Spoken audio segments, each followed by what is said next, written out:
안녕하세요. 정상혁담의 정산혁입니다. 오늘은 여러분들과 함께 진짜 혼의 구원이 이루어짐으로 말미암아 진짜 하나님의 영의 인도함을 받는 사람과 하나님의 영의 인도함 받는 것을 흉내내는 사람들, 아니면 받지 못하는 사람들, 또한 받지 못함에도 불구하고 자신이 받고 있다라고 착각하는 사람들의 분명한 차이에 대해서 여러분들과 함께 나누고자 합니다. 한번 볼까요? 먼저 사도 요한은 사람이 거듭남에 대한 기준을 분명히 말합니다. 우리가 마태, 마가, 누가, 요한복음 보시게 되면은 거듭남에 대해서 가장 강력하게 강조하고 가장 많은 구절이 기록된 곳이 바로 요한복음이죠. 그와 마찬가지로 요한 1, 2, 3서는, 특히 요한 1서는 어떠한 사람이 거듭난 사람인가, 어떠한 사람이 하나님의 자녀로 거듭난 사람인가에 대해서 분명한 그 기준을 말하고 있습니다. 한번 먼저 보겠습니다. 요한 1서 2장이에요. 요한 1서 2장 1절부터 제가 읽도록 하겠습니다. 나의 자녀들아, 내가 이것을 너희에게 쓰면 너희로 죄를 범하지 않게 하려 함이라. 그러니까 지금 사도 요한이 내가 지금 이것을 쓰는 이유는 너희로 이것을 알게 함으로 말미암아 죄를 짓지 않게 하려 함이라 라고 이 서신서의 내용의 목적을 분명히 말합니다. 그럼 제가 먼저 여러분들께 한번 물어볼게요. 우리가 죄를 짓지 않으려면 어떻게 해야 될까요? 물론 사도 요한은 뒤에서 말합니다. 우리가 죄가 없다고 말하면 우리가 예수님을 거짓말쟁이로 만드는 거다. 즉, 이 말은 우리가 몸을 입고 있는 이상은 완벽하게 죄를 안 짓는 것은 불가능합니다. 그러나 분명히 여러분 아셔야 되겠지만 우리가 이루어야 할 혼의 구원의 최종 목적지, 바로 몸의 부활은 우리가 우리의 몸으로 행한 것의 결과로서 주어진다는 사실이죠. 그렇기 때문에 우리의 몸으로서 죄를 짓지 않고 의를 행하게 하기 위하여 우리가 구원을 받았다는 사실입니다. 반드시 이 부분을 유념하셔야 됩니다. 그러므로 사도 바울이 말하는 것처럼 우리는 죄를 완벽하게 짓지 않는 상태는 불가능합니다. 그러나 그럼에도 불구하고 하나님께서 예수 그리스도를 통하여 그리스도의 영을 우리 가운데 보내신 목적, 성령님께서 우리 안에 내주하시는 목적은 죄를 짓지 아니하고 의를 행하게 하기 위함이죠.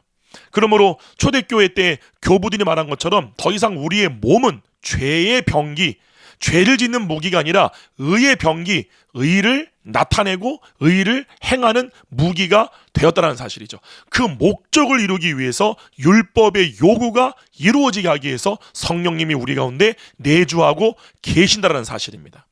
자, 그렇기 때문에 사도 요한이 말하는 것처럼 내가 지금 이렇게 쓰는 것은 너희로 죄를 짓지 않고 의를 행하게 하기 위함이다 라고 지금 말을 하는 거예요. 여기까지 이해 가시나요? 근데 이렇게 말하죠. 2장 2절에 그는 우리 죄를 위한 화목제물이시니 우리만 위할 뿐만 아니요 온 세상의 죄를 위함이심이라. 그러니까 예수 그리스도가 자기의 육체를 하나님과 우리의 관계를 화해시키는 화목 제물로서 드림으로 우리 안에 성령이 내주게 되었잖아요. 그러므로 지금 사도 요한은 예수님이 십자가에 달리신 목적에 대해서 분명히 얘기합니다. 이것은 단순히 우리의 죄를 사하기 위한 뿐만 아니라 사함으로 말미암아 의롭다함을 얻음으로 더 이상 죄를 짓는 것이 아니라 의를 행하게 하기 위하여 예수 그리스도께서 십자가에 못 박히신 것이다 라는 사실을 분명히 증거하고 있는 거죠. 그럼 이렇게 말합니다. 3절에 우리가 그의 계명을 지키면 이로써 우리가 그를 아는 줄로 알 것이요 이렇게 말해요. 다시 말씀을 드립니다. 우리가 그의 계명을 지키면 이것으로써 내가 그를 아는 줄, 그가 누구일까요? 바로 예수 그리스도이십니다. 우리가 그의 계명을 지키면 내가 예수님을 지금 알고 있는 거구나, 예수님이 어떠한 분인 거를 내가 지금 아는 거구나를 알 수 있다는 사실이에요. 자, 그러므로 지금 사도 요한이 말하는 거는 우리의 몸으로서 죄를 짓는 것이 아니라 계명을 지키게 하기 위하여, 계명의 요구가 이루어지게 하기 위하여 성령님이 내주하신 것을 계속 강조하고 있죠. 그래서 뭐라고 그러느냐? 4절에 이렇게 말합니다. 그를 아노라 하고 그의 계명을 지키지 아니하는 자는 거짓말하는 자요 진리가 그 속에 있지 아니하되 이렇게 말해요. 자, 먼저 질문이에요. 여기서 사도 요한이 말하고 있는 그의 계명은 뭘까요? 이렇게 말하죠. 2장 7절에 사랑하는 자들아 내가 새 계명을 너희에게 쓰는 것이 아니라 너희가 처음부터 가진 옛 계명이니. 제가 이번 주 주일날 말씀을 드렸죠. 예수 그리스도께서 내가 너희를 사랑한 것 같이 너희도 서로 사랑하라 라고 하는 이 계명을 주신 이유가 뭐냐면은 원래부터 있었던 옛 계명을 이루어지게 하기 위함이라는 거예요. 옛 계명이 뭐였죠? 율법의 613가지의 강령, 율법의 요구에 가장 중요시되고 가장 중심이 되어지는 두 개의 계명이 존재하죠. 첫 번째는 내 마음과 뜻과 정성과 온 힘을 다하여 주 너희 하나님을 사랑하고, 이것을 위하여 성령님께서 먼저 우리의 마음 가운데에 하나님의 사랑을 부어주신 거죠. 할렐루야. 그리고 그와 같이 내 이웃을 내 몸처럼 사랑하라. 이 계명이 이루어지게 하기 위하여 예수님이 우리에게 먼저 행하신 것이 무엇이냐? 우리를 위하여 죽으심으로 우리를 향한 하나님의 사랑을 확증하셨고, 또한 거기서 더 나아가 성령을 통하여 하나님의 사랑이 우리 마음 가운데 부어진 사건이죠. 이게 거듭남의 기준입니다. 이렇게 얘기하는 거예요. 사도 요한은 지금 뭐라고 얘기하느냐? 4절에 그를 아노라 하고 그의 계명을 지키지 아니하는 자는 거짓말하는 자요 진리가 그 속에 있지 아니하되, 5절에 누구든지 그의 말씀을 지키는 자는 하나님의 사랑이 참으로 그 속에서 온전하게 되었나니 이로써 우리가 그의 안에 있는 줄을 아노라. 이해 가시나요? 여러분이 만약에 로마서 8장에서 말씀하는 그리스도 예수 안에 있는 자로 거듭이 났다면 이라고 얘기하는 거예요. 우리가 그의 계명을 지키는 것을 우리가 안다면 하나님의 사랑이 내 마음 가운데 부어짐으로 말미암아 우리를 향한 그분의 사랑을 우리가 알므로 서로 사랑하라라고 하신 그 계명이 지켜지고 있는 것을 우리가 안다면, 할렐루야, 우리가 그에 있는 줄을 알지니라. 이해 가시나요? 사도 요한은 분명히 거듭남의 기준에 대해 말합니다. 그 말은 뭐냐? 우리가 그의 계명을 지키면, 이렇게 말하는 거예요. 그의 계명을 지키면 이로써 우리가 그를 아는 줄을 알 것이요, 우리가 그의 계명을 지키면 우리가 그의 안에 있는 줄을 알 것이요. 똑같은 말입니다. 제가 그래서 여러분들이, 어떤 분들에게는 이 말씀이 굉장히 부대끼는 분들이 계실 수밖에 없어요.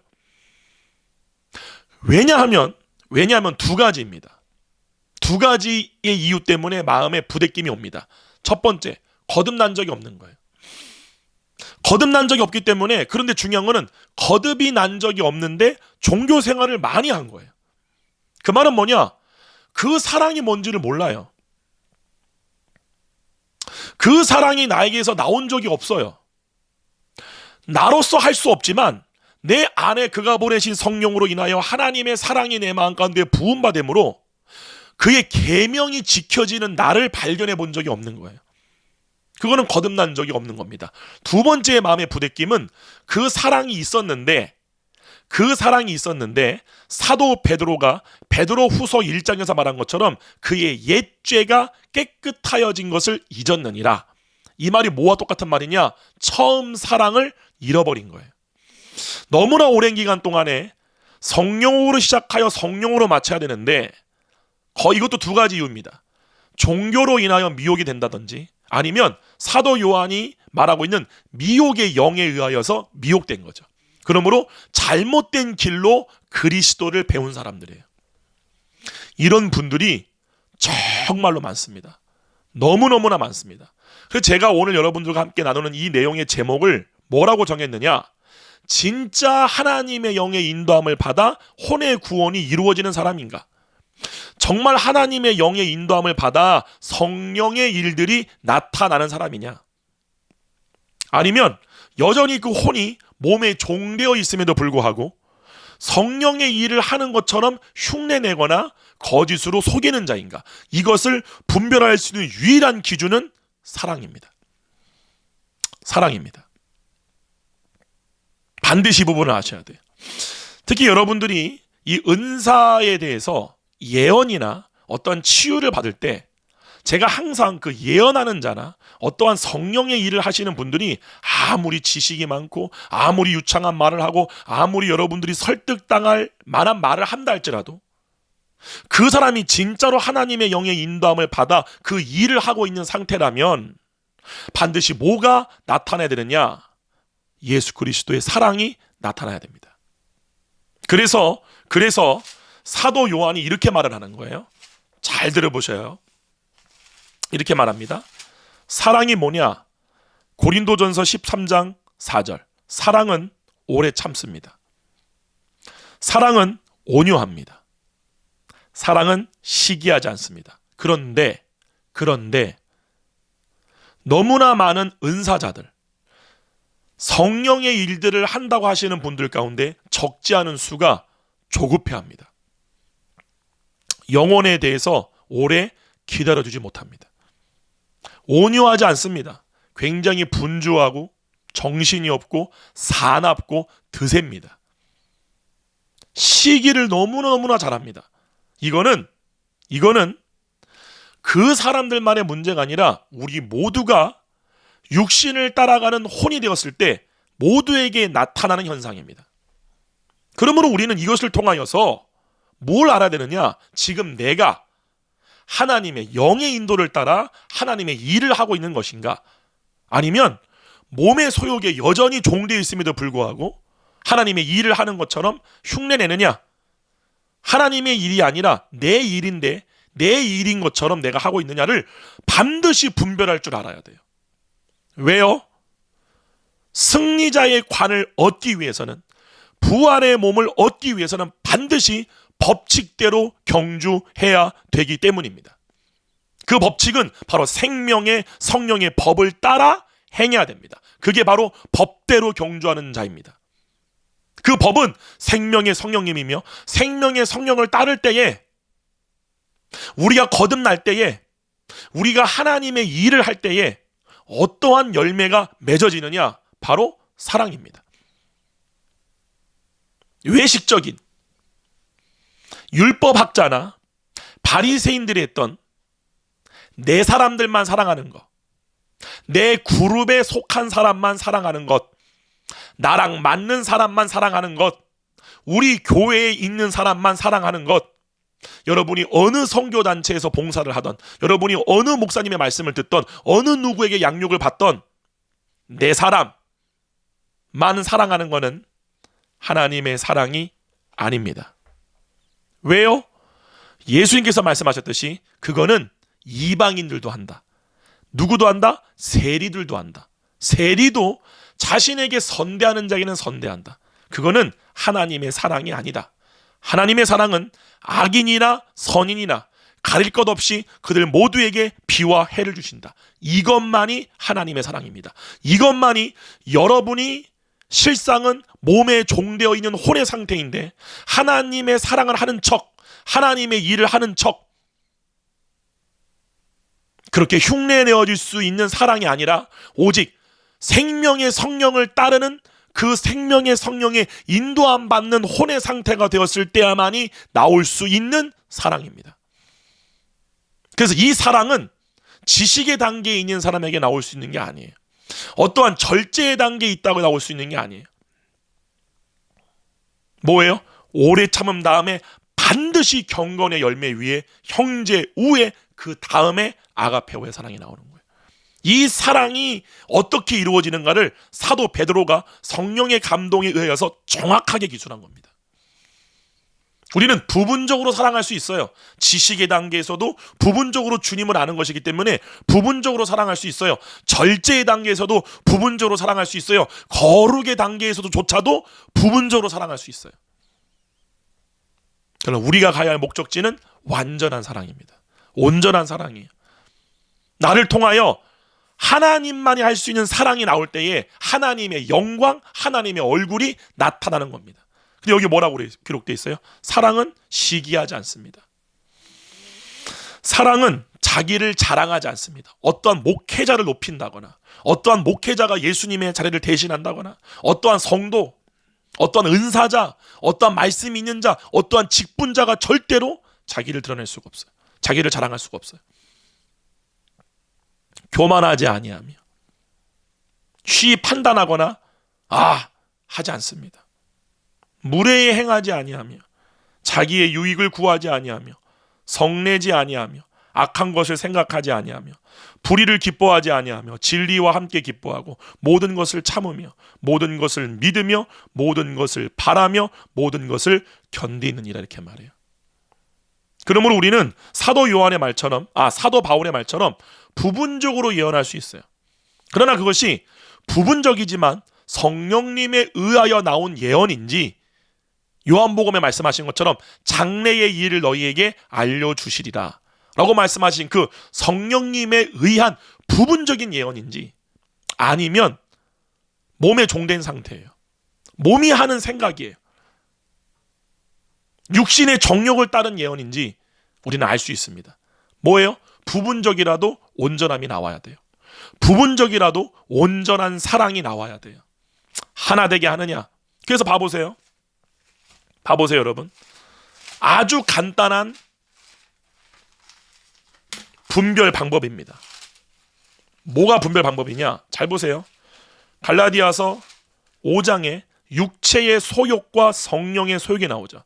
그거 나 다 알아. 이렇게 쉽게 말씀하시면 안 돼요. 육체의 소욕이 뭐냐? 소욕은 육체가 하고 싶어 하는 겁니다. 그럼 반대로 성령의 소욕은 뭐예요? 성령님이 하고 싶어 하시는 거예요. 근데 육체의 소욕 중에 하나가 뭐냐? 이렇게 나옵니다. 음행, 더러운 것, 호색, 우상숭배, 주술, 원수 맺는 것, 분쟁, 시기, 분냄, 당짓는 것, 분열함과 이단, 이겁니다. 이게 육체의 일이에요. 그 말은 뭐냐? 어떠한 말씀을 전할 때나 우리가 어떠한 예언을 들을 때에, 어떠한 음성을 들을 때에 많은 분들이 이 성경에 분명히 기록된 기준이 있음에도 불구하고 분별하려 하지 않습니다. 분명히 이 예언은 사람과 사람을 분열시키는 예언이에요. 이 예언은 사람을 정죄하고 사람을 죄책감에 짓누르게 하는 예언이에요. 이 예언은 성령님의 소욕이 나타나지 않는 예언이에요. 성령님의 소욕이 뭡니까? 22절에 성령의 열매는 사랑, 희락, 화평, 오래 참음, 자비, 양선, 충성, 온유, 절제예요. 화평, 성령님의 성품은 모든 것을 하나 되게 하시는 거예요. 화평케 하는 거예요. 분리시키는 게 아닙니다. 그런데 너무나 많은 사람들이 자신들이 성경에서 배운 이 지식을 가지고 분리시키는 거예요. 이게 지난 기독교 개신교의 몇백 년의 역사입니다. 2000년간의 역사예요. 분리분당의 끝없는 논쟁과 전쟁이에요. 근데 뭐를 우리가 가지고 그것을 대듭니까? 무엇을 가지고 우리가 이 성령의 열매를 거스르면서까지 이게 맞다고 하는 거예요? 여러분이 알고 있는 성경에 대한 지식이잖아요. 우리가 벨리알과 사귈 수는 없습니다. 그러나 원수를 사랑하라 그랬어요. 성령님은 반드시 하셔야 됩니다. 성령님은 여러분들에게 여러분이 알고 있는 선악간의 무언가를 옳고 그름을 알려주시는 분이 아니라 하나님의 기준을 우리에게 알려주시는 거예요. 이거를 우리가 배워나가는 데 있어서는 반드시 우리의 의와 지식이 내려놓아져야 됩니다. 반드시 우리가 꺾여야 돼요. 내 자존이 내려놔져야 돼요. 그렇지 않고는 어느 누구도 온전한 주님의 종으로서 쓰임받을 수가 없습니다. 하나님의 일을 하는 통로, 그것이 말씀을 전파하는 자이든 아니면 예언을 하던 자이든 병을 고치는 자이든 누구든지 간에 자기의 의가 꺾여져야 돼요. 반드시 이것을 거치지 못한 사람은 절대로 주님의 종의 일로 쓰임받을 수가 없습니다. 반드시 넘어집니다. 교만은 패망의 선봉이요 넘어짐의 앞잡이라. 그래서 제가 너무 놀라운 게 뭐냐면 이렇게 성경에 분명히 기록되어 있는 우리 성령님의 성품이 있단 말이에요. 성령님이 하고자 하는 소욕이 있단 말이에요. 근데 사람들이 이걸 알면서도 왜 잘못된 예언이나 잘못된 부분적인 말씀을 끼어다가 내 논리를 주장하는 데 쓰느냐?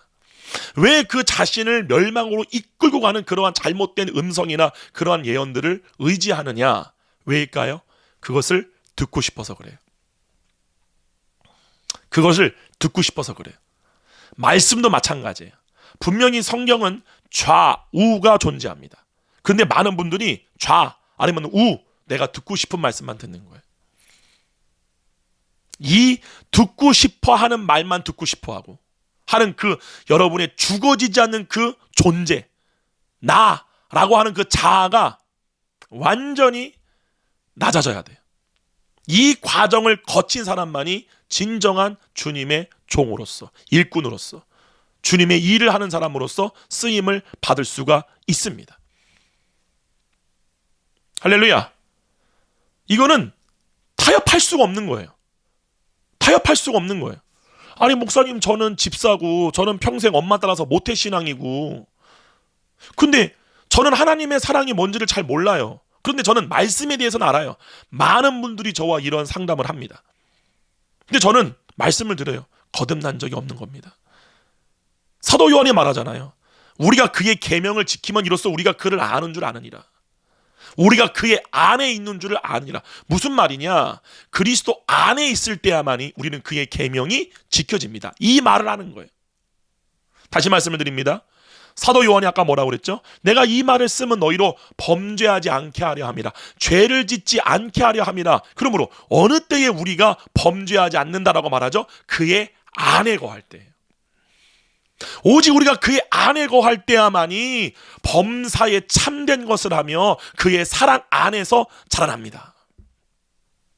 근데 우리가 그의 밖에 있을 때는 당연히 우리의 혼이 몸에 종된 상태가 되고 죄를 지을 수밖에 없는 거죠. 근데 사도 요한이 하는 말이 뭐예요? 우리가 완벽하게 죄를 안 지을 수는 없다. 그러나 그의 안에서 참된 것을 하고자 한다면은 그의 안으로 들어가야 된다.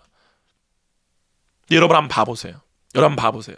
이거를 누가 자처해서 할 수 있겠어요? 잘 들어보세요. 누가 그리스도 안으로 들어가려고 하겠어요? 그리고 누가 그리스도 밖에 있는 상태에서 계속 머물고자 하겠어요? 제 말 이해 가세요? 누가 그리스도 안으로 들어가려고 하고 그리스도 안에 있는 상태가 아님에도 불구하고 계속 누가 그리스도 밖에 있기를 원하겠어요? 잘 들으셔야 됩니다. 예수님을 믿는 사람들 가운데서도, 이 방송을 보고 있는 여러분들에게서도 잘 보셔야 돼요. 그리스도 안에 들어가서 그의 사랑을 아는 상태가 아니라 나로부터 그의 사랑 안에서 나오는 행함이 나오지가 않음에도 불구하고 거짓이 나오고 음란이 나오고 당짓는 게 나오고 불법이 나옴에도 불구하고 왜 우리는 그리스도 안으로 안 들어가려고 하죠? 왜 그렇죠? 그리스도 안으로 들어가 하나님의 사랑을 누리기를 원치 않는 거예요. 잘하셔야 돼요. 잘하셔야 돼요. 여러분이 진짜로 그리스도 안으로 들어가고 싶어하는 그러한 열망, 누구에게 나오느냐? 그 안에서 사랑을 누리고 싶은 자들이에요. 그 사랑을 누림으로 말미암아 그리스도를 알므로 진정한 자유를 누리고 싶은 사람들이에요. 그래서 제가 설교할 때 이런 말씀을 드리는 거예요. 그리스도 안에서만 자유가 있지, 그리스도 밖에 있는 상태임에도 불구하고 내가 경험했던 그 은혜를 가지고 육체의 기회를 주는 거, 육체가 방탕한 거죠. 먹고 마시고 노는 거 좋아하는 거예요. 그게 뭡니까? 실상은 그 심중의 마음이 그리스도 밖을 좋아하는 거예요. 그리스도 밖을 좋아하시는 거예요.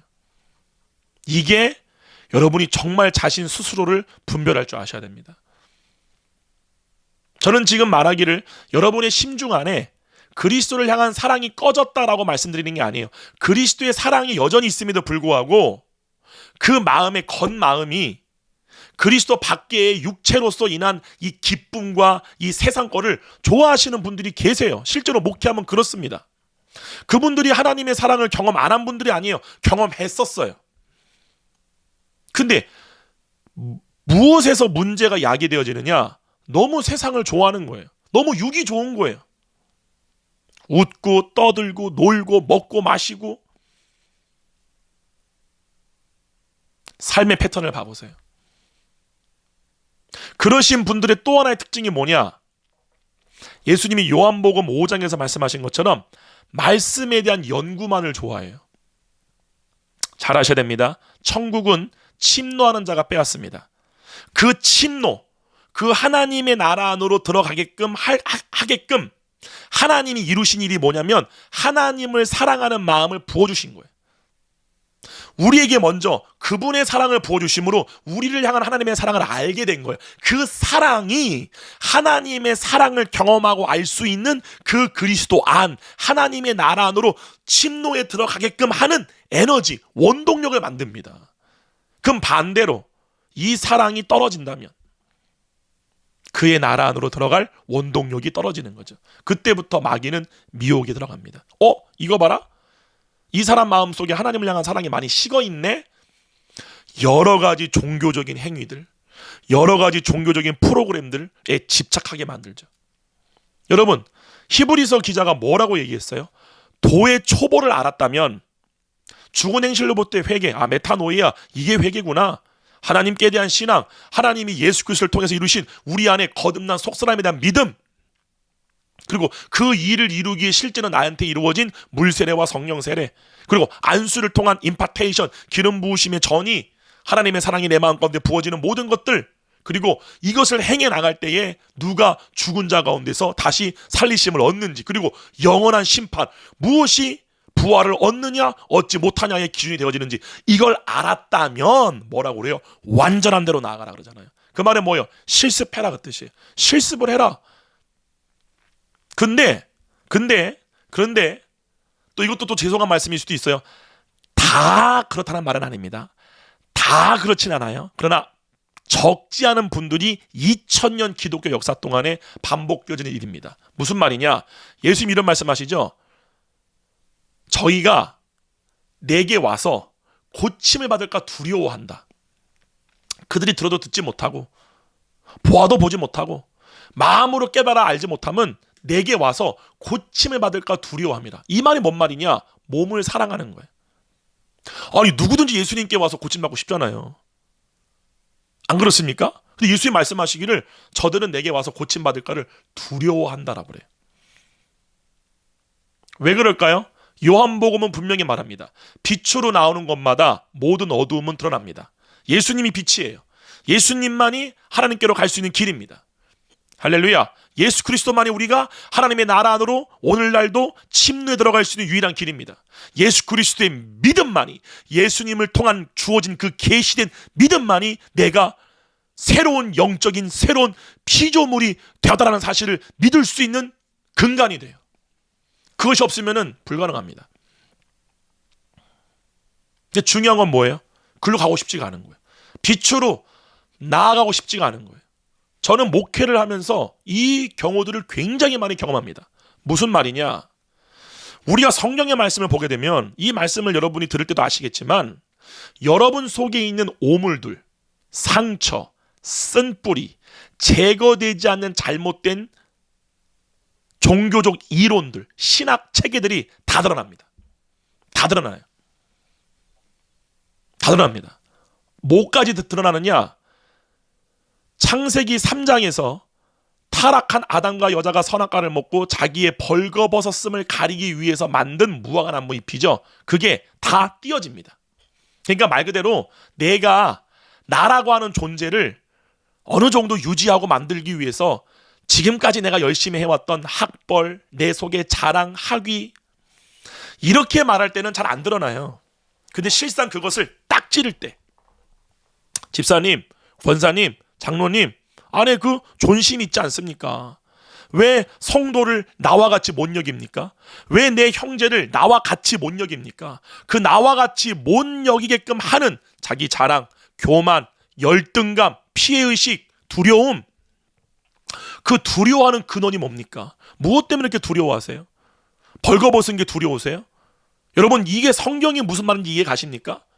아담과 하와는 벌거벗으나 부끄러워하지 않았어요. 왜요? 자기의 의가 없거든요. 자기라는 존재가 없는 거예요. 선악과를 먹음으로 말미암아 나라는 존재가 생겼잖아요. 그러므로 선악의 지식이 아담에게 해준 게 뭐냐? 너라는 존재를 계속 하나님처럼 만들어갈 수 있게끔 하는 지식을 준 거예요. 그것으로 아담이 자기의 몸을 하나님 앞에 동등됨을 취하고자, 하나님 의로우신 분은 주님밖에 없는데 나도 하나님처럼 의로워지기 위해서 내가 나름대로 내 몸에다가 지금까지 치렁치렁 달고 있는 모든 의들입니다. 그것이 여러분의 목회 경력이든 내가 어느 신학교를 나왔던, 참 보면 너무 유치찬란하죠. 어떻게든지 정말 아무것도 아닌 건데 그거 하나라도 내가 붙잡는 이유가 뭐냐? 이거 아니면 내가 없어지니까. 내 존재가 완전히 없어져 버리니까. 내 존재가 인정받지 못하면 내가 없는 거잖아요. 그것을 두려워한다는 거죠.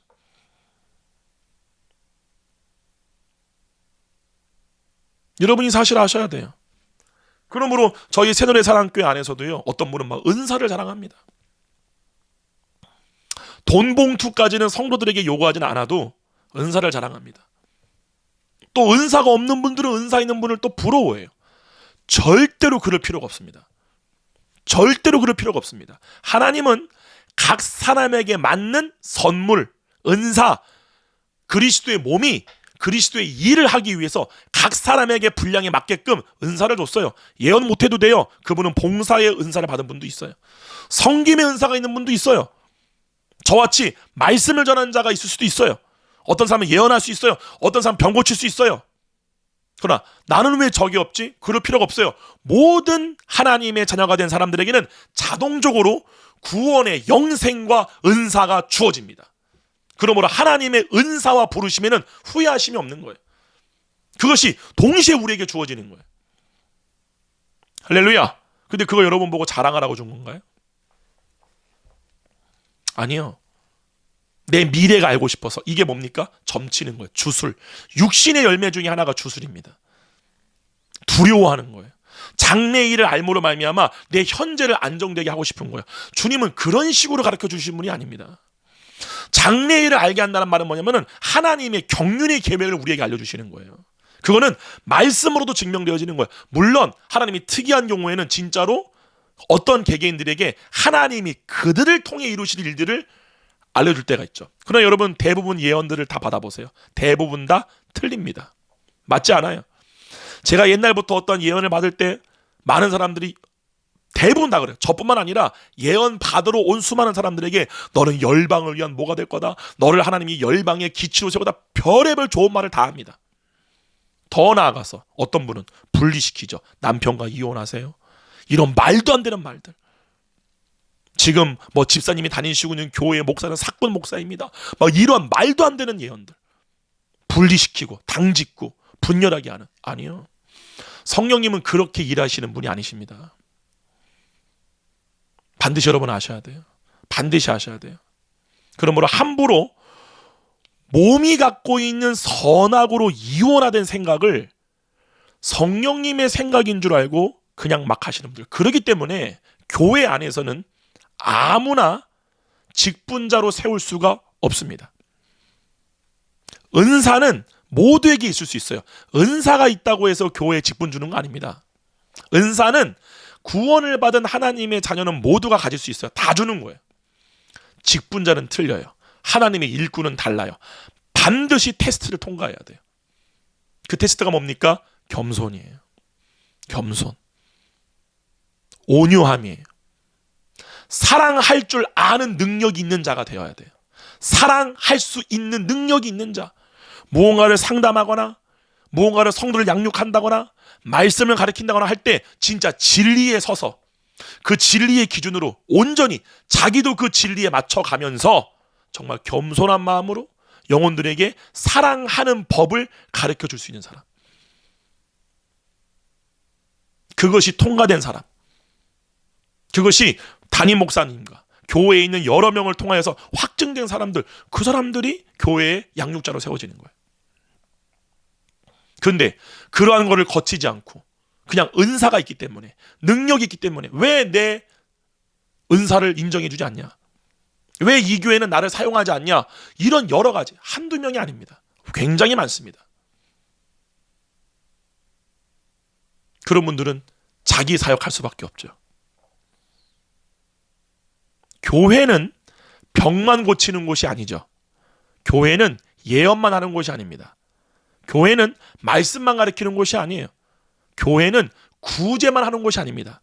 교회는 이 모든 것을 다 하는 곳이에요. 즉 모든 성도들로 범사에 사랑 안에서 하는 것, 이것을 진리요 참이라고 하는 거예요. 여러분, 진리가 뭔 줄 아세요? 진리가 뭡니까? 한번 봐볼까요? 요한일서 2장 이렇게 말합니다. 4절이에요. 요한일서 2장 4절. 그를 아노라 하고 그의 계명을 지키지 아니하는 자는 거짓말하는 자요, 진리가 그 속에 있지 아니하되, 이렇게 말해요. 이 진리가 뭡니까? 참이에요. 참. 이 진리가 뭐예요? 5절에 이렇게 나와요. 누구든지 그의 말씀을 지키는 자는 하나님의 사랑이 참으로 그 속에서 온전하게 되었나니, 하나님의 말씀을 지킨다는 말은 뭐예요? 베드로전서 갈라디아서 5장에 보게 되면은 내 이웃을 내 몸처럼 사랑하라 하신 이 한 법에서 모든 율법의 요구가 이루어졌느니라. 그의 계명을 지키면 서로 사랑하라. 즉 이 모든 말씀의 요구가 뭐예요? 사랑이에요. 그 사랑이 지켜지는 자, 그 계명이 지키는 자는 하나님의 사랑이 그 속에 있는 사람이다. 할렐루야. 이거를 뭐라고 그래요? 진리라고 하는 거예요. 진리는 말씀에 대한 지식이 아닙니다. 반드시 하셔야 돼요. 율법의 요구가 뭔지를 아는 게 진리가 아닙니다. 율법의 요구가 이루어지게끔 우리 안에 성령으로 인하여 부어진 것이 바로 진리입니다. 이 진리가 있어야 돼. 넘어질 수 있어요? 실수할 수 있어요? 반복된 죄에 걸려 넘어질 수 있어요? 괜찮아요. 그럴 수 있는 거예요. 그런데 중요한 건 뭐냐? 반드시 이 진리가 여러분을 이끌어야 돼요. 이 진리가 뭐라고요? 하나님의 사랑이에요. 이 하나님의 사랑이 끝까지 여러분을 사랑할 수 있는 자로 인도되어져야 돼요. 아멘. 제가 이렇게 말씀드리잖아요. 요한복음 13장에서 예수님이 새 계명을 우리에게 주고 떠나시잖아요. 그럼 그 계명을 주고 가신 이유가 뭐예요? 그 계명에 대한 결산이 있다는 거잖아요. 내가 너희를 사랑한 것처럼 너 사랑했냐? 그렇기 때문에 거듭남의 기준은 이 사랑이 뭔지를 알아야 돼요. 근데 사도 요한이 뭐라고 그래요? 이 사랑이 무엇으로 말미암아 우리에게 알려졌다, 증거되어졌다? 그가 십자가에 못 박혀 죽으심으로 말미암아. 그러므로 우리가 거듭났다는 건 뭐냐면은 예수 그리스도의 십자가를 통해 확정된 하나님의 사랑이 믿겨져야 돼요. 그게 알아지는 거예요.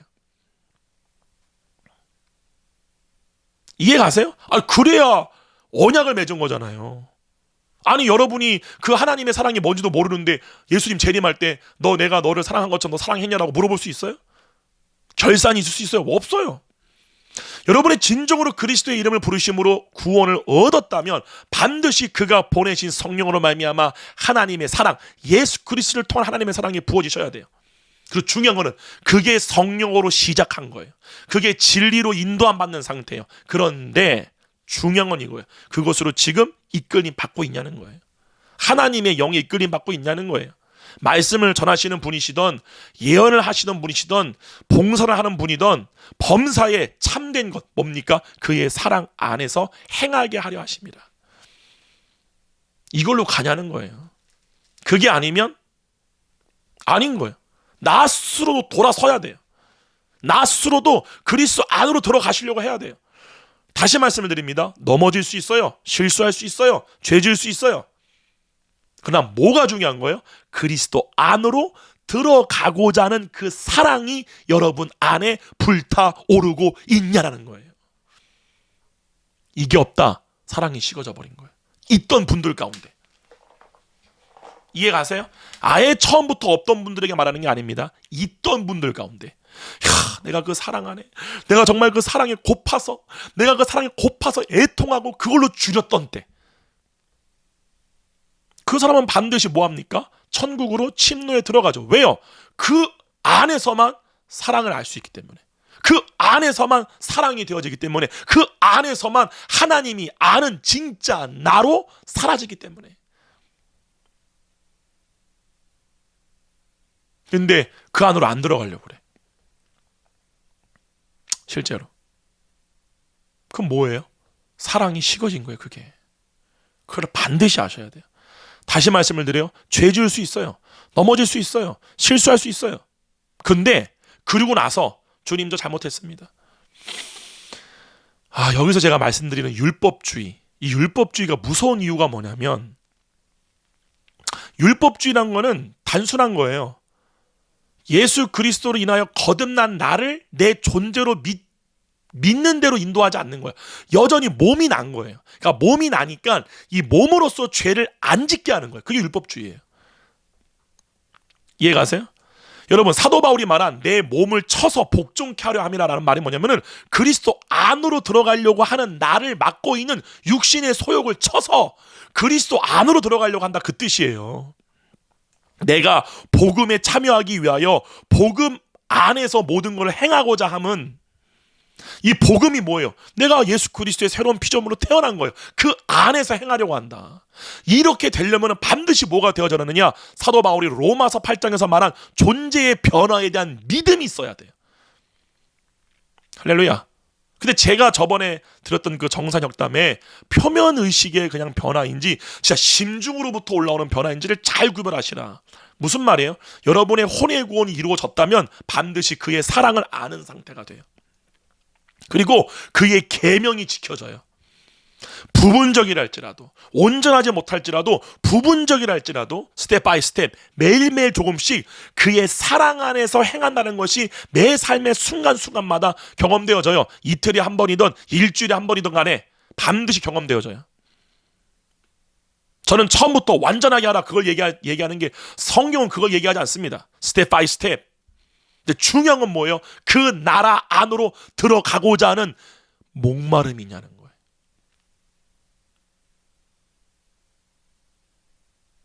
의에 줄이고 목마르다라는 뜻, 말씀 많이 들어보셨죠? 사도 요한은 이 의가 뭔지를 분명히 말합니다. 의로운 상태가 언제요? 그리스도 안에 있는 거예요. 그리스도 안에 있는. 그렇기 때문에 우리는 영은 이미 그리스도 안에 있어요. 그러므로 하나님이 우리를 칭의, 의롭다고 하시는 거예요. 그러나 영만이 의롭다고 한들 혼이 몸에 종된 상태를 하나님은 계속해서 옳다라고 말씀하지 않으세요. 그러므로 진짜 은혜 받으신 분들은 거듭이 났지만 육체를 따라가는 혼의 상태에 있는 내 상태를 율법이 계속해서 정죄합니다. 그걸로 가지 말라고. 율법이 우리를 그리스도 안으로 몰아내는 일을 하는 거예요. 그러면서 율법이 우리를 그리스도께로 인도하는, 그리스도 안으로 들어갈끔 하는 초등선생이 되었다, 그 뜻이에요. 여러분 가운데 이 사랑이 지금 계세요? 거짓말로 사랑이 나오는 게 아닌데, 난 그냥 구원 받았으니까. 아니면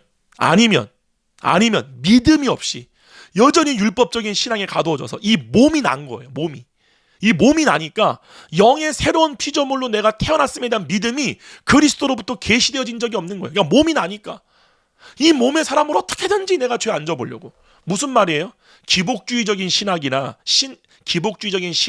그런 사람들은 몸이 나니까, 그러나 나는 구원 받았으니까 이 몸으로 어떠한 죄를 짓던 간에 죄책감도 없는 거야. 그냥 육신을 따라 사는 거예요.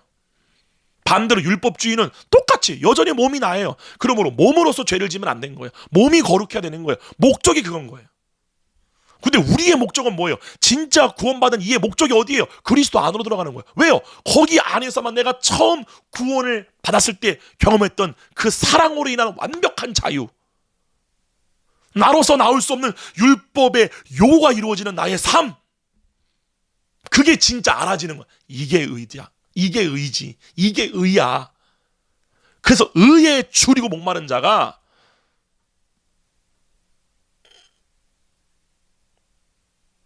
이 말씀하시면 또 발작 버튼 누르실 분들 계시겠지만, 우리 대한민국에만 있는, 전 세계의 모든 신학에서도 오직 대한민국에만 있는 해방신학,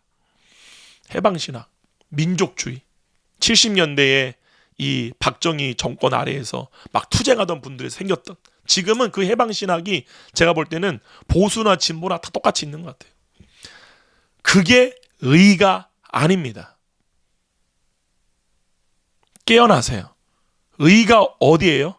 원수를 사랑할 줄 아셔야 돼요. 이게 동의가 되셔야 돼요. 제가 기도합니다. 주님, 동의가 안 되는 분들, 아니야. 선과 의, 정의는 보수야. 예를 들면 내가 믿고 싶은 거를 믿는 거예요. 더 나아가서 선과 정의는 이러이러한 거야. 다 여러분 생각입니다. 그게 포기가 안 되어진다. 제가 기도하는 거예요. 언젠가는 그것이 진짜 알아지게 되게 해달라고. 자기를 변호하지 마세요. 새노래 사랑교회 성도 여러분, 자기를 변호하려고 하지 마세요. 복음 뒤에 숨지 마세요. 빛은 여러분 속의 어두움을 비춥니다. 그리스도께 속하지 아니한 모든 잡다한 지식, 모든 이론 다 파쇄해버리는 게 복음이에요. 반드시 하셔야 돼요. 반드시 하셔야 돼요.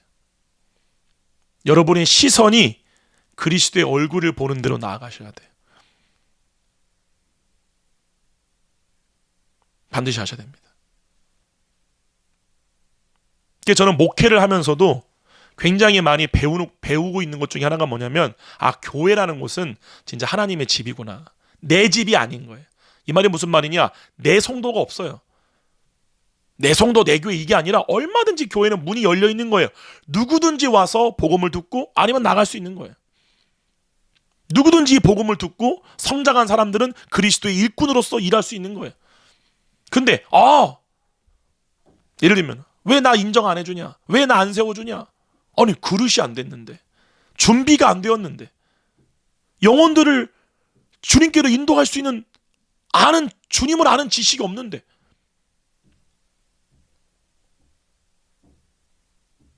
무너짐이 너무나 심한데, 근데 배우려고 하지 않는 거죠. 나 인정해 주라는 거예요. 나 이런 사람이야. 시간 흘러보세요. 다 실패합니다. 저도 실패했던 거예요. 제가 중간중간에 간증 많이 했잖아요. 저는 저희 장모님 아래에서 거의 15년을 넘게 장모님 아래에서 전도사 생활하면서 정말 말도 안 되는 막 그런 일들을 볼 때, 근데 주님은 제 안에 뭐를 보셨느냐? 욕심. 제 안에 있는 야망. 너 세계적인 목회자 되고 싶은 거잖아. 네가 세계적인 성화가가 안 됐으니까 그것으로 보상심리. 그러니까 자아가 죽지 못하면요, 세상 사람들이 사는 것과 기독교는 똑같습니다. 겉만 다르지. 다 자기 야망을 이루기 위해서. 교회는 여러분의 숨겨진 무화과나무 잎을 벗기는 곳이 바로 교회입니다. 그러므로 여러분의 심중 가운데 있는 그 덮고 있는 그 상처들, 수치심, 절대로 남한테 이거 안 보여줄 거야. 끝까지 이거를 변호하고 싶은 것. 그래서 막 변호하고자 하니까 뭐가 나오는 거야? 공격이 막 나오죠. 그래서 이런 말도 하잖아요. 저는 칭찬받고 목회하기에는 글렀다. 여러분 속에 숨겨져 있는 그 가리고 있는 무화과나무 잎이 안 벗겨지잖아요. 죽었다 깨어나 안 변합니다. 여러분 나이가 80이시든 70이시든 50이시든 40이시든 30이든 20이든 상관없어요. 그 심중 가운데에 내가 꽁꽁 숨기고 있는 그 존심, 자존을 만들고 있는 그 무언가 땡땡땡, 그게 은사일 수도 있고 능력일 수도 있고. 실제 그래요. 세상에서 가진 것 없고 내세울 거 없는 분들이 교회에 와가지고 은혜 받아가지고 그 은혜 가지고 내가 세상에서 못 누렸던 자기를 막 드러내고 막 높이고 막, 그냥 너무나 많은 교회에 일어나고 있는 자연스러운 일들이에요. 다 그게 무슨 문제입니까? 뭐가 문제의 근원이에요? 죽고 싶지 않은 겁니다. 맞아요. 누가 죽고 싶겠어요? 살고 싶지. 그렇기 때문에 사람이 스스로가 죽을 수 없어서 하나님은 교회를 두신 거예요. 지체를 두신 거예요. 영적인 멘토들을 두신 거예요. 잘 들으셔야 돼요. 사도 바울이 말한 것처럼. 정말 그 사람이 이 도의 길을 가느냐. 이거는 청빈주의 신학을 얘기하는 게 아닙니다. 뭐 가난한 게 믿음이야, 이런 분들도 계세요. 가난한 거를 어떠한 굉장한 믿음의 높은 위치에 올라간 걸로 보시는 분들이 계세요. 아니요. 사랑이 온전해진 사람은 정말로 그 사랑으로 인하여 자기의 목숨, 재산, 그것까지 주고자 하는 자인데 뭐를 못 주겠어요? 중요한 거는 무언가를 내가 가난한 그걸 보는 게, 현상을 보는 게 아니라 그 사람 속에 사람으로서 나올 수 없는 사랑이 있는가 없는가를 볼 줄 아셔야 돼요. 그거를 따라갈 줄 아셔야 돼요. 그게 제가 여러분께 말씀드렸잖아요. 저는 그 사랑이 아직 없습니다. 자라나고 있는 거예요. 저는 여러분을 위해 죽을 수 없습니다. 아직은. 그러나 매일매일마다 주님께 구합니다. 왜 구합니까? 내 안에 그 사랑이 불타오르고 있기 때문에 그래요. 나는 몰라요, 주님. 그 사랑이 뭔지를 모르겠어요. 그러나 그 깊이와 넓이와 그 높이는 조금은 알 것 같아요. 그래서 예수님 생각하면, 예수님의 십자가 생각하면 그게 믿겨지니까 막 내가 미친 사람처럼 막 눈물이 막 나와요. 그리고 주님의 그 은혜로 말미암아 내가 어느 순간에 나도 모르게끔 그 사랑이 나올 때가 있어요. 그러나 주님, 저는 정말로 예수님이 하신 것처럼 내 생명을, 여러 명의 생명을 살릴 수만 있다면, 정말 아낌없이 드릴 수 있는 그 사랑을 할 수 있는, 그 할 수 있음이 뭔지를 알고 싶어요. 그때 주님 우리 요구하시는 게 뭐예요? 그러면 내 안으로 들어와. 내 안에 들어오면 그 사랑이 뭔지를 네가 배울 수 있어. 이 사랑이 여러분의 심중 가운데 불타오르고 있는가? 두 번째, 진짜 나는 매일매일마다 이 사랑을 알고 싶어서 들어가는가? 원동력이 있는가? 그냥 먹고 마시고 놀고 그냥 유튜브에 나오는 수많은 말씀 보고 듣고 뭐.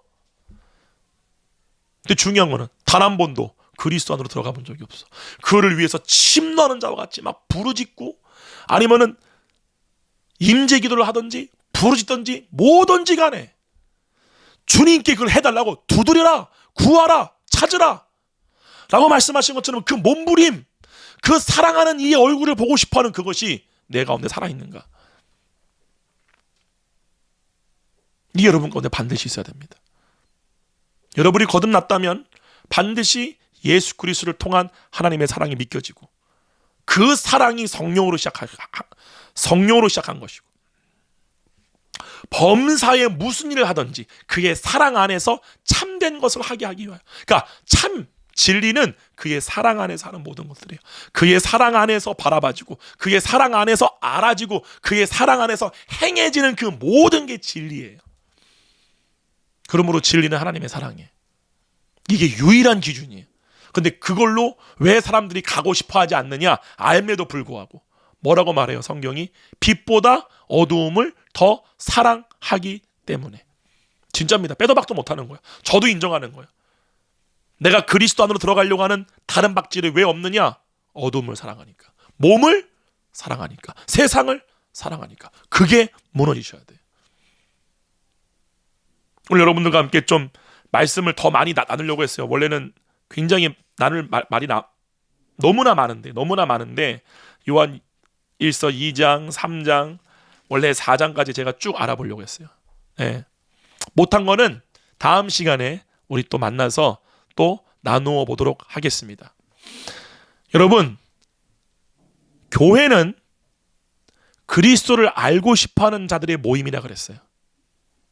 예수 그리스도의 그 사랑이 뭔지, 왜요? 서로 사랑하라 라고 하신 계명을 주었기 때문에, 그 계명이 이루어지고 결산에 통과된 자가 받는 게 부활의 몸이기 때문에 그 사랑이 뭔지를 알고 싶어서. 몸이 더 이상 내가 아니라 그리스도 안에 있는 영의 사람이 나라고 하는데, 그 사람을 내가 알고 싶습니다. 이제는 몸을 알고 싶지 않습니다. 이 몸의 사람은 평생 내가 알아왔습니다. 더럽고 추악하고 자기밖에 모르고 당짓고 분열하고 이단, 이게 내 몸의 사람입니다. 그러나 더 이상 이 몸의 사람을 알고 싶은 것이 아니라 주님이 알고 계시는 나, 영의 속사람, 그 사람을 보는 대로 내가 가고 싶습니다.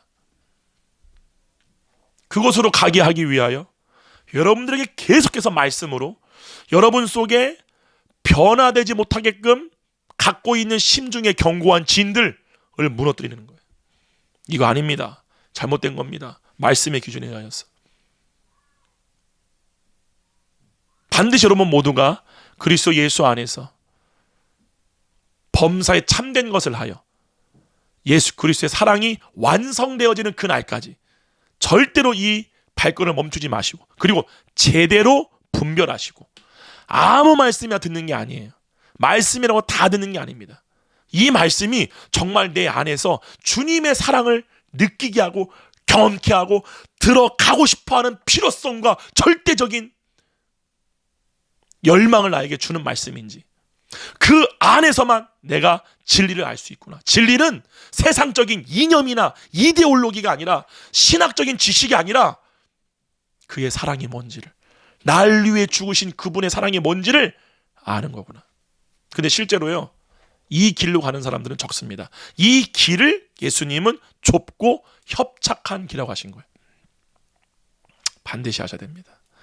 이 복음에 가시는 분들, 그리고 이 복음을 아직은 잘 모르겠지만 이 복음이 믿겨지고 알아지는 주님의 은혜가 있는 분들, 그리고 이 말을 들을 때 막 나를 찌르는 것 같고 막 화가 나더라도 그 모든 분들에게 이 성령님의 운행하심과 깨닫게 하심과 그리스도 안으로 인도되어지는 놀라운 주님의 은혜가 함께 하시기를 주님의 이름으로 축원드립니다. 오늘은 제가 짧게 기도하고 우리 정상역담을 마치도록 하겠습니다. 거룩하신 아버지 감사합니다. 성령님, 빛이 임하면 어둠은 드러납니다. 우리 가운데 있는 제거되어지지 않는 고정된 관념들, 내 고집, 내가 이 복음을 들었음에도 불구하고 본질적으로 나를 변화시키지 못하게끔 만드는 수많은 내 심중 가운데 있는 쓰레기들, 주님 비춰지고 이것이 아닌 것이 깨달아지고 양심에 찔리게 되게 하시고 돌이켜지는 놀라운 은혜가 있게 되게 하여 주시옵소서. 감사드리옵고 예수님의 이름으로 기도로싸움나이다. 아멘. 여러분 혹시 마음에 자유함이 없는가요? 언제부턴가 너무 이런 말씀 듣고 싶지 않아. 이런 말들이 지금 마음에 찔리시는 분들이 계실 거예요.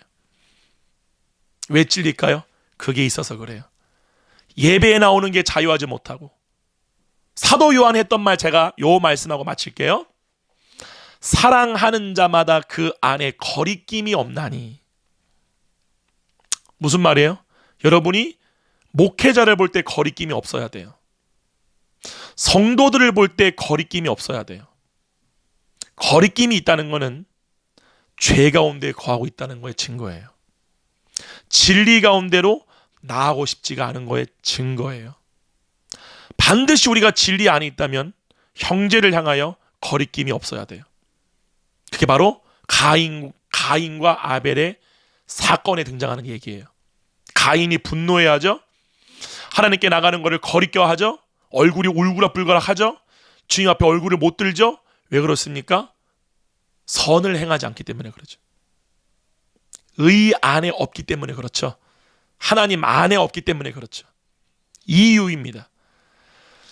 서연의 사랑교회 성도 여러분들, 그리고 이 방송을 보시는 여러분들이 목회자를 볼 때, 성도들을 볼 때, 그리고 어느 누구를 볼 때에도 여러분의 마음에 거리낌이 없어야 돼요. 거리껴진다. 저 사람과 내가 다르게 보인다. 차별이 되어진다. 당이 지어진다. 싫어진다. 미워진다. 여러분의 마음 가운데 거리낌이 있는 겁니다. 거기서 빨리 탈출하십시오. 예수님의 이름으로 축원드립니다. 다음 시간까지 그리스도 예수 안에서 범사에 참된 것을 하여 그리스도의 사랑으로 살아가는 여러분 되기를 주님의 이름으로 축원드립니다. 샬롬.